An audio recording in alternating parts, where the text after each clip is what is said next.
should have never happened. Yeah, please. Real quickly, you pushed out on social media. All right, Brian, go first. You pushed out on social media about doing away with mail-in ballots and potentially electronic voting machines. Can you expand on that and how important Well, that is? that's a very off-topic, just really quickly. Mail-in ballots are corrupt. Mail-in ballots, you can never have a real democracy with mail-in ballots. And we, as a Republican Party, are going to do everything possible that we get rid of mail-in ballots. We're going to start with an executive order that's being written right now by the best lawyers in the country to end mail-in ballots because they're corrupt. And you know that we're the only country in the world, I believe, I may be wrong, but just about the only country in the world that uses them because of what's happened. Massive fraud all over the place. The other thing we want change are the machines. For all of the money they spend, it's approximately 10 times more expensive than paper ballots. And paper ballots are very sophisticated with the watermark paper and everything else. We would get secure elections. We'd get much faster results. The machines, I mean, they say we're going to have the results in 2 weeks. With paper ballots, you have the results that night. Most people, but most people, many countries use paper ballots. It's the most secure form. So between paper ballots, very, very important, paper ballots, and I think maybe even more important, the mail-in voting. We're going to end mail-in voting. It's a fraud.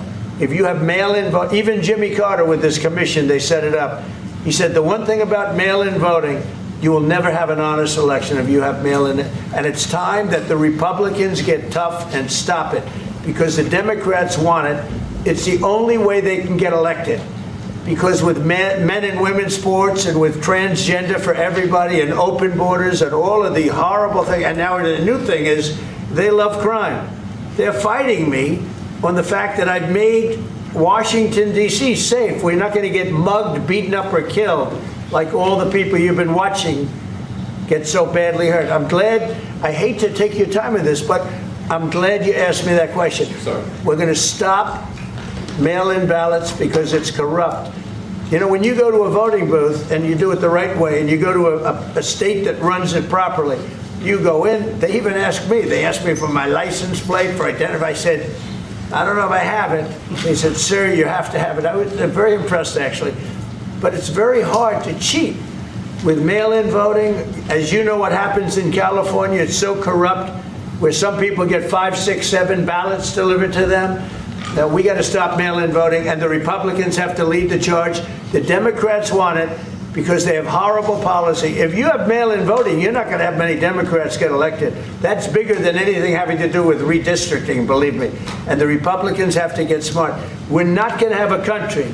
I said for a long time in rallies, you need borders and you need free and fair elections. Those two things, otherwise you don't have. We have strong borders now. In 90 days, Mr. President, we didn't have 0 in 3 months. Not one person came in illegally into our country. In fact, even I find that hard to believe, but it's run by a little bit of a liberal group that put out the numbers, so I guess it's, but 0, 0, and 0. You go back a year ago, 2 years ago, 3, millions of people poured into our country. It was terrible. Thank you very much. Do you need from President Trump to be able to make a deal? Is it American troops, intelligence, equipment? What is it? Everything. And really, it includes 2 parts. First, strong Ukrainian army. That's what I began to discuss with your colleagues.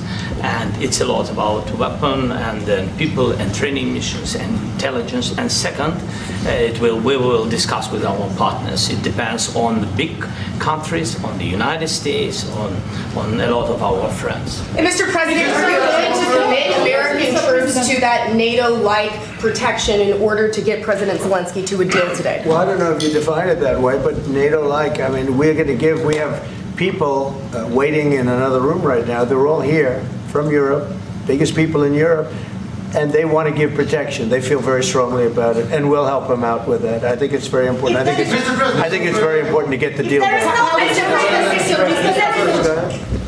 You've been involved with the peacekeeping in Ukraine since your first day in the administration. What would you say to to the Ukrainian people right now who are suffering under the Russian attacks and hoping that the American people will stand with them. Well, I know Ukrainian people. I've known many over the years. They're great people. They're smart. They're energetic.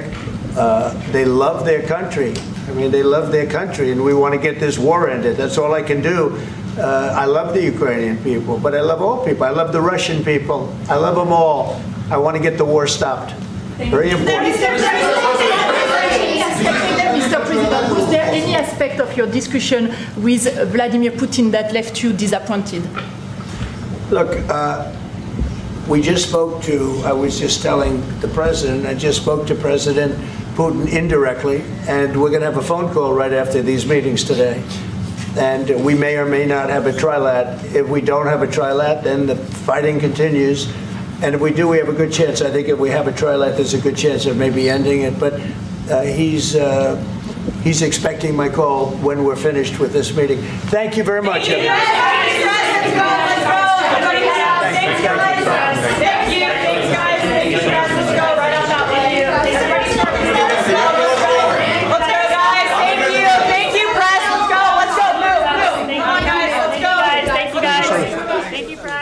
And that concludes the top of the meeting. The meeting hasn't even taken place yet between President Trump and Volodymyr Zelensky.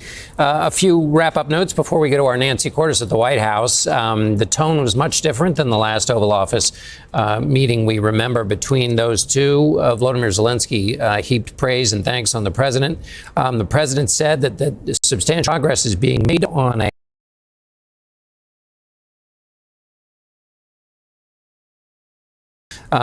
let's go now. He also talked about a trilateral meeting, perhaps, between the three parties.